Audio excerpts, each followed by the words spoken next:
Hey everybody, welcome back to the Calibrate Tools and DIY channel. Hope everybody's doing fine. Yes, a lot of crazy stuff going on out here in the world. All you got to do is turn on the news or just turn on the TV and or the internet or whatever, and you're bombarded with all the negative things that are happening in the world. A lot of it has to do with the administration and what they're doing. It's kind of hard to ignore the current events. It's kind of hard to stick your head in the sand. Hey, Fabio, kind of, how you doing? Glad you stopped by. But like I was saying, it's a pretty chaotic world out there, and like I said, a lot of it's tied to what the administration's doing. But if you really look at it, it's really nothing new. It's been happening forever, right? In the Western world, especially in the United States. Fabio, I'm going to touch on some subjects having to do with, let's see here, how should I word this? The concept of equality. A lot of people are fighting for rights of other people. Some of these people have been killed and, I don't know, is that the right word? What do you want to say? Unalived? The internet word to use so you won't get, doxxed or whatever. Fighting for other people's rights. Okay, see you, man. Anyway, I'm going to tie that into what this channel is all about, or at least what I'm about, and that's really educating, especially our youth, and giving them a better chance to succeed or compete in a world where today education is the number one commodity, in my opinion, because the more you know, the more you earn, and the more independent you can be, right? If you have the right tools and the right knowledge and the right skills. And I'm all about skills. But yeah, the concept of equality is thrown around a lot, and I'm gonna be frank with you guys. I really don't think that concept of equality is accurate. I think everybody in the past, what they were really fighting for was equal access. Okay. Everybody has a different set of skills. Everybody's born with something that they have over another person. It can be a physical attribute. Some say it can be an intellectual attribute. Some people are good with numbers. Some people are more creative, right? They have an eye for creative things like design and all that stuff. Whereas someone else may, they're colorblind, right? So that whole concept of equality is really, kind of a misnomer. But it's all about equal access. So when you had things like the civil rights movement and all the struggles throughout U.S. history, and I talk specifically about U.S. history, I think it was all about, up to the civil rights movement, it was about access, right? I mean, we want to be able to have access to the education that we need so we can build our own communities. We want equal treatment under the law, right? Because people weren't getting treated right, and today they're still not getting treated right. Like I said, just turn on the news and you'll see. And it amazes me, to be honest with you, when you look in the comment section of some of these under some of these videos about these issues going on today, and it gives you a gauge. I'm not going to say that's everybody, right? But it really kind of gives you a gauge as to how people think. And it's really deplorable to me how some people they seem to be devoid of empathy, seem to be devoid of any kind of understanding, not wanting to understand. And that's one thing the internet will do for you. It'll bring out the sickest mentalities that exist out there in the world, and it's kind of like a wake-up call. So yeah, at the end of the day, it's all about equal access, in my opinion, not about equality. Okay. And if you have kids, if you have children, you want a good future for them, right? Everybody's fighting for the future for the kids and all that. And that's a legit thing to fight for, right? If you're going to live for anything, you live for the future, live for the future generations, especially if you, especially if you have kids. And so you want to do things now to make it right. Okay. So when it comes to education, I mean, it's all lopsided, right? I was reading an article about STEM, which is science, technology, engineering, and math, and how they have a lot of STEM outreach programs to urban areas, right? To urban areas, schools, and so forth, to reach the kids there, to expose them to, these things, science, technology, engineering, and math. But what they lack is the infrastructure to allow these kids to attach themselves or put themselves in a system where it can guide them through, so it just won't be a pipe dream. Or you just don't visit the school one time and they never see anything after that showing that you're actually trying to help them, right? So what does that produce, right? That's they end up falling back into a system of, or a school that's underfunded. And what those schools end up doing is pumping out a product, meaning the students with no real skills, or at least not the skills to be able to compete with schools in more affluent areas that have the resources to put their kids in these programs and actually, have their kids stay in these programs for however long until they're finished. How is a kid from the urban community going to compete with a kid that had those opportunities, right?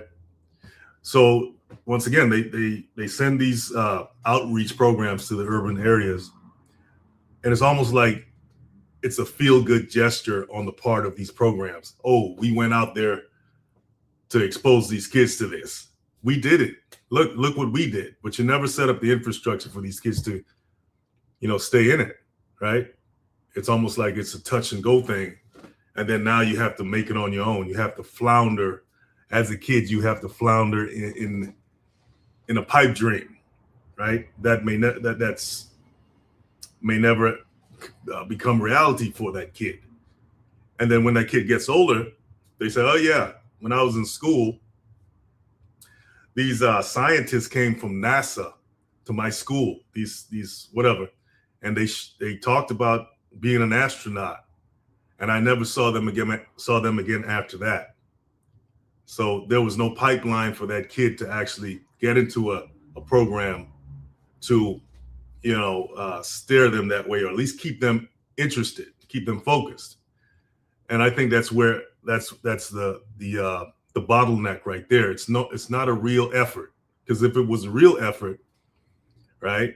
If you really thought these kids had a chance, or you wanted them to be part of your world, you have the resources to make that happen. Yet you didn't. The schools still remain underfunded, right? So it's almost like a self-fulfilling prophecy that you want to keep that hierarchy going, where, yeah, in tech, there's only a certain demographic that dominates the tech world, and we want to keep it that way. Yeah, we may let a few, people of color in, or whatever. I don't even like that term, like people of color. Everybody has some kind of color. But we may let a few of them in, but we can't be inundated with them, right? Or only the model minorities will be allowed to, thrive in these fields. But those groups over there, nah, we can't. We're not gonna fund their schools. We're not gonna make sure they have enough money to educate these kids so they can be the top scientists, engineers, mathematicians. No, we don't want that here. So it all comes down to that core belief system in the West that, certain groups are not going to be elevated. Feng Xia 5549. Hey, how you doing? These days, having degrees doesn't guarantee jobs anymore. Education is commercialized just like healthcare. Yes, it is. Absolutely. A degree does not guarantee a job function. And I stress that all the time on this channel, that, that piece of paper definitely doesn't guarantee anything, but skills, do guarantee not just a job, but it guarantees a way for you to eat, or teaches you how to fish versus just feeding you. And that's what I'm all about on this channel. Yes, I focus on the trades, I focus on tools and things like that, because I think that's one aspect of teaching you skills. Learn how to use the tools first, then learn the skills, right? So that's what I focus on. Okay, and actually, I'm coming out with a course, right? It's a basic course, power tools mastery course for you guys. So look out for that. Okay, I'm working on it. So it should be out sometime. I would say I'm shooting for the middle of the year that I should have a good polished product to give to you guys. Okay, and that's what I'm working on. So look out for it. But yeah, with a skill, you can create your own job if you want to, right? You can create your own business, your own job, and that's what I'm all about. So you won't have to worry about the commodification of education today, where it's just about extracting money and putting you in debt and all that stuff, right? Right. We want a thriving community. I'm all about independence, self-sufficiency, and that's what I'm all about. But anyway, back to what I was talking about as far as education. I want to reference an article here that I was looking at that kind of, gives you an up close and personal view of how the education system, especially in the West, in the U.S., is pretty much undermining not just the economy but society itself because of these policies that can be corrected, right? I mean, and you can get into all the politics about it and who's the education minister and all that, who they put in place to do all this stuff. It's not about conspiracy theories. It's all about cold hard facts and what you see with the naked eye out there in the world, and how all this stuff reflects. So let's dive into that here. The title of this is 5 reasons why urban youth don't have access to STEM. Okay, and I'm not gonna read the whole thing, but I'll touch on some of the more salient parts of the article. Okay, so it says the person who wrote it is talking about her, I think it's a lady, I'm not sure, her personal experience. It says when she was applying to engineering schools as a high school senior, she had no idea what she was in for. It says countless advisors who tried to guide her through the application process, like the SATs and all this stuff, they did not know the requirements either. So imagine that, guys. You have these counselors, advisors in these underfunded schools. They're not even educated enough to guide the students themselves. So it's almost like the blind leading the blind, which is ridiculous, right? So she said when she inquired about specialized standardized tests, she was told that they didn't even know they were even available. How are you as a college, as a advisor, okay, a counselor, not know about SATs? So who are putting these people in these schools to guide these students? Who's doing that? It just doesn't make sense here. So the people I counted on to guide me were overwhelmed, and they did not understand the specific requirements to enter an engineering program. It says because the process was so overwhelming, I was continually discouraged from applying to an engineering school and was told instead that I could transfer at a later time. Several times I was told that my chances of getting admittance were slim to none, and that the competition would be so fierce that all my efforts would go unnoticed. And, I've heard this story countless times where the people that are supposed to care about your education, right, care about your future in some of these schools, they actually don't care. Not only do they not care, but they go out of their way to discourage you from going in that direction, right? Now, that is like,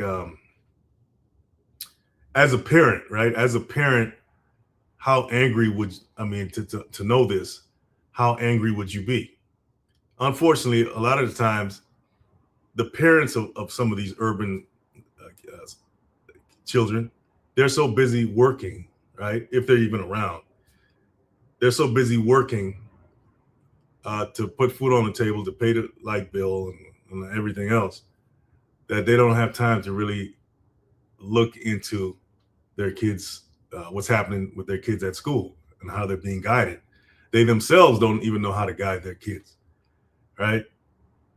Do they? Maybe they don't. They're not there to attend the what do they call those student teacher meetings or whatever they call them, because they're too busy trying to put food on the table. So you have a kid that's being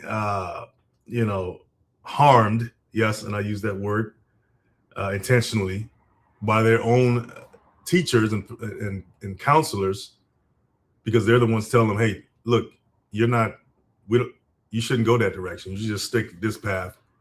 Why even, go through the trouble of trying to get into something that we don't think you're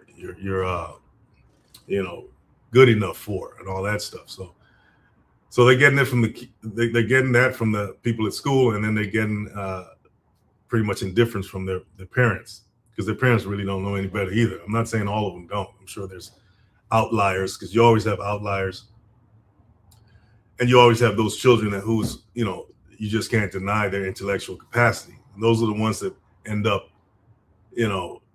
getting scholarships and being fortunate enough, lucky enough for someone who actually cares to take them under their wing and guide them, right? But that's not the vast majority of urban students, right? And if you think about it, I mean, sometimes these schools, these colleges or these programs, they have to fill a quota as well, so they can look good on paper to say, hey, we have urban students in our programs. It's not like we're just all whatever, no people of color. We have some, so you can't really say anything about us because we have one or two.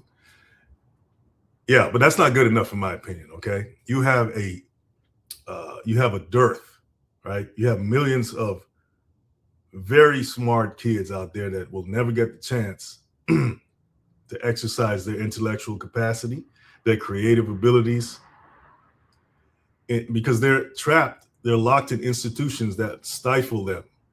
Okay. But guess what?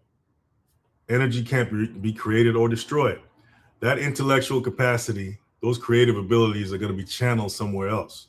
Unfortunately, they're going to use their intelligence and creative skills to go out there, in the quote unquote streets and make it that way. And unfortunately, there's traps there set for them too. So when you think about it, it's like almost designed for the majority of urban students to be,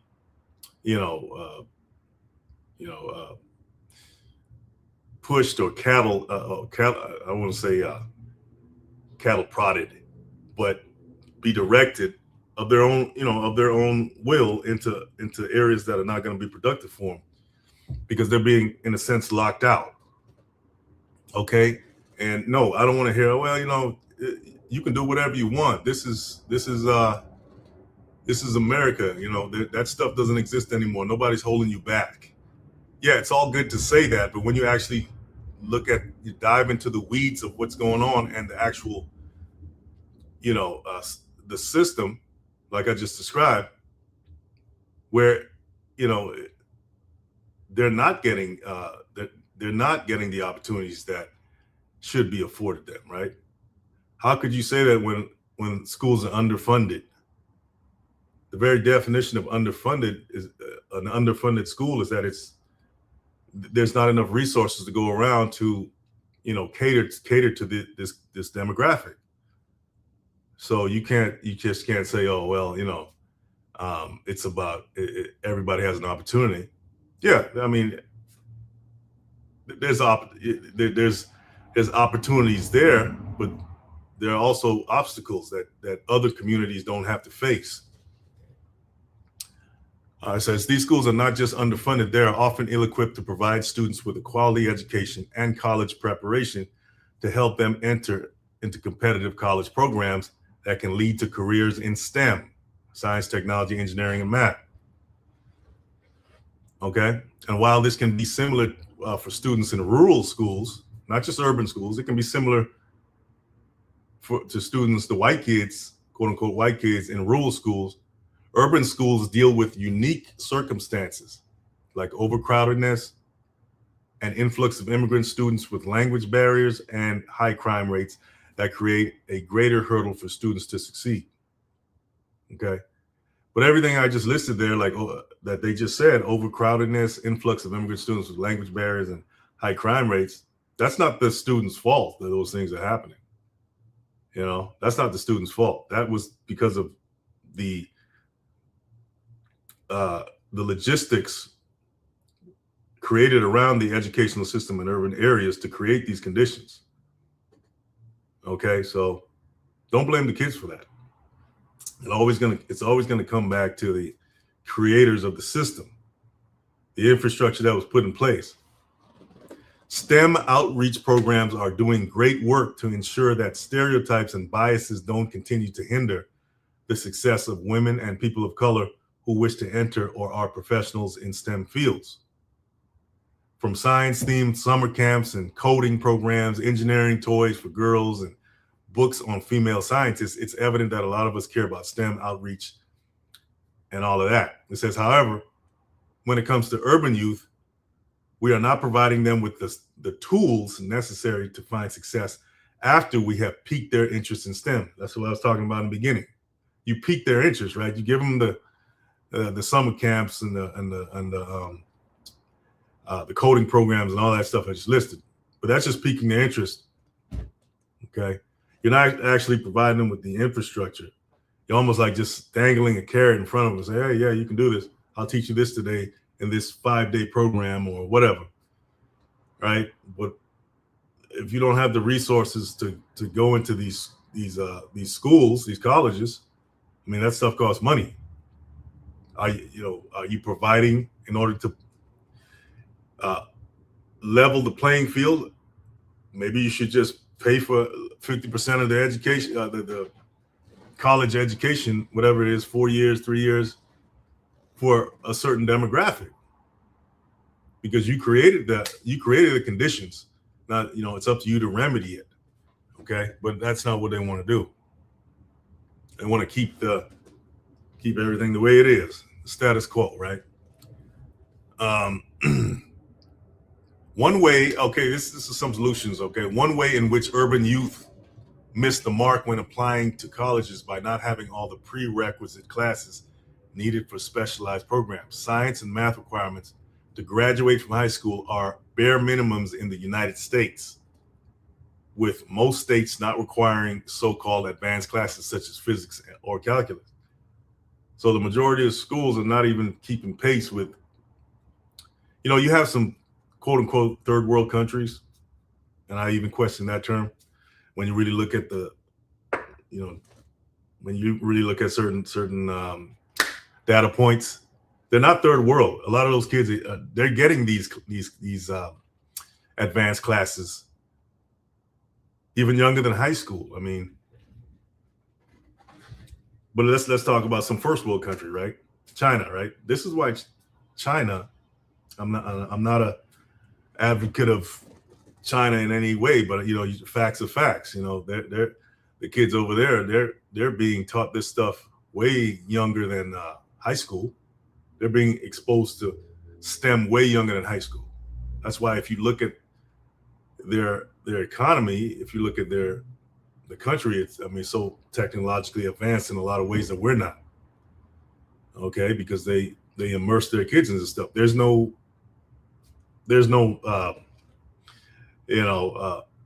inequality when it comes to education, I'm sure, because they want a powerhouse of a nation.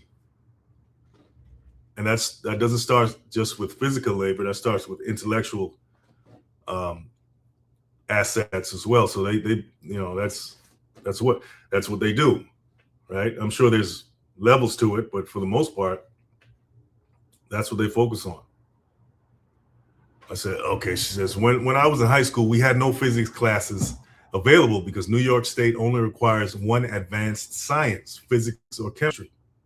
Because the school could only afford one teacher, we could only take one of these subjects. This turned out to be a major hindrance for me, as the colleges I wanted to attend required proficiency in both courses. I had to ask a teacher with a mechanical engineering degree to give me classes on the weekends. He worked extra hours for free because he saw potential in me, but this isn't even an option for many students and teachers, right? So this person writing the article, they were lucky enough to have someone, like I said before, to actually care enough, all right, to care enough to give them that extra leg up in terms of, you know, classes and so forth. But the vast majority of urban students don't get that opportunity. So once again, it's a self-fulfilling prophecy that, you know, of lower income areas being at the bottom of society, economically, socially, in all kinds of ways. All right, because the system produces this. The problem is exacerbated in urban schools because they are notorious for experiencing staffing difficulties, including poor teacher retention. Poor teacher retention, right? Staffing difficulties. Let's talk about that. I mean, I know a lot of teachers, they want to cut their teeth in these urban schools to say, hey, yeah, I taught in the worst neighborhood in Chicago, or I taught in the worst neighborhood in Washington, D.C. or Los Angeles, as if it's some kind of badge of honor. It's almost like, you know, they did that just to have some talking points to say they did it, right? They never really cared about the students. Okay, and I'm pretty sure a lot of the students didn't care about them either. But yeah, that's a problem. That's a very big problem. It's almost like it's a requirement for these teachers, who a lot of them don't even come from the community. They come into these schools and, you know, they use them as like a stepping stone to get up. You know, or go teach somewhere else, right, where it's more comfortable, right, where they're, you know, and you know, it does a disservice to the community. But this, once again, this is what they want, right? This is what they want. All of the activism to promote STEM to students still isn't addressing the students that don't have any choices, therefore essentially setting them up for failure. And because most students in urban schools are Latinx and Black, this sets the stage for a lack of diversity in the STEM workforce. Right. You go to some of these big technology companies, one of which, you know, this channel is on. You know what I mean? You could think of all the major software companies that are out there, or even social media sites that we use. Their tech force, their tech workforce, I guarantee you, it's very lopsided when it comes to diversity.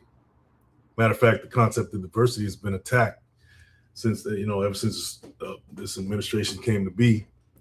So there's an attack on all fronts, okay, to keep the status quo as it is. It says STEM advocates need to put more pressure on our education system and demand transformative justice for our schools.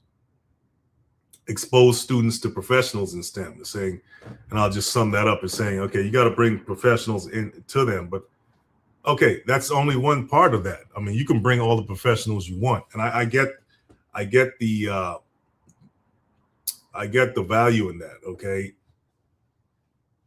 if a kid doesn't see something, if they're not exposed to something, then they're not going to know it's possible, right? So yeah, you have to immerse them, but not just immerse them with people like professionals. You got to immerse them with people that actually look like them, okay, or who came from the environments that they came from, so they can, you know, because that's how people relate and form those bonds, because they say, well, unconsciously, hey, if they did it, I can do it, right? So it's not just good enough to send somebody who doesn't look like them to you know, you got to send someone who looks like them as well. right? Or just expose them to a diverse cast of characters, not just one type. And that hits home more as well. Okay. Start STEM outreach earlier than high school. Yeah, you got to start them early.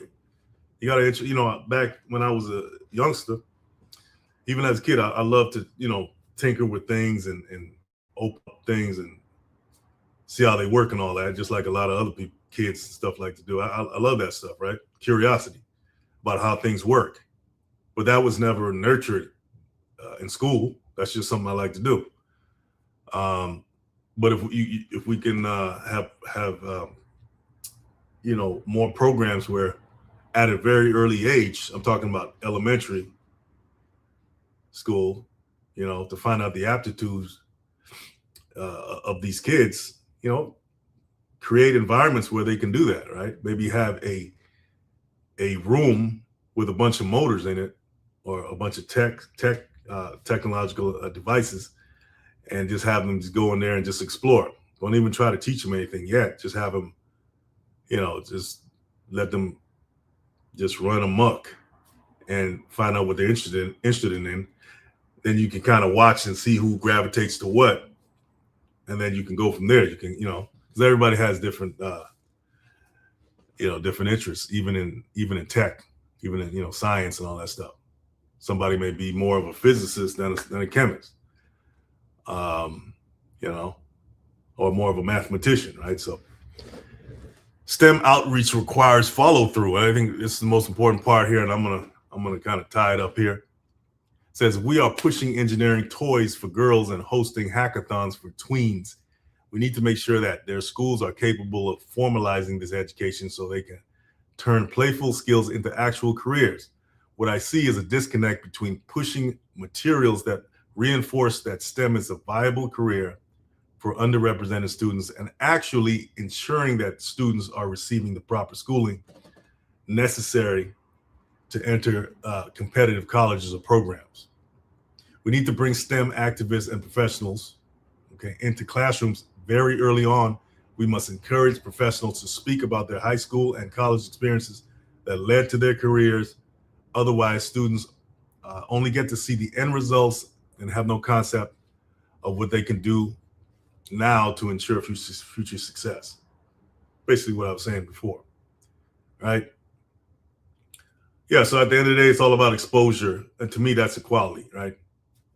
And it's about access, right? Let these kids have access to the individuals, the people, the professionals in these programs, so it can at least spark an interest and not just be what do they call that? A show, right? You're right. We want them to actually form somewhat of a relationship. So these professionals need to be coming to the schools early on, not just high school, but pre-high school, junior high, elementary, I think, and on a frequent basis, not just every 6 months. We're going to have somebody from MIT show up, and talk to the kids. No, there needs to be people coming in all the time so they can at least feel some kind of continuity, consistency, and that the world does give a damn about them.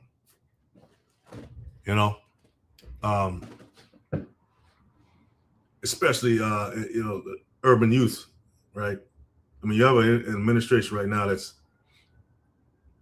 basically pretty much attack diversity programs. They're dismantling anything having to do with African American history. I mean, it's an actual war on your identity, right? Because if you take history out of if you take real history out of it, what do they have to hold on to, right? Let me see. So, anyway, guys, yeah, can your kids compete in this educational system? Well, it's going to be, I think it's going to take. Well, you can't depend on the educational system. You have to take it upon yourselves as parents, as a community, not just parents, but as a community, to teach your kids what they need to know. guide them in the right direction. Then that means you have to become educated, right? So the responsibility lies on you, me, and every adult out there that actually cares about these things. Anyway, guys, hope you have a good one. Hope you got something out of it. And check out calibrate.com if you want to support the channel. Appreciate you, and you have a good one.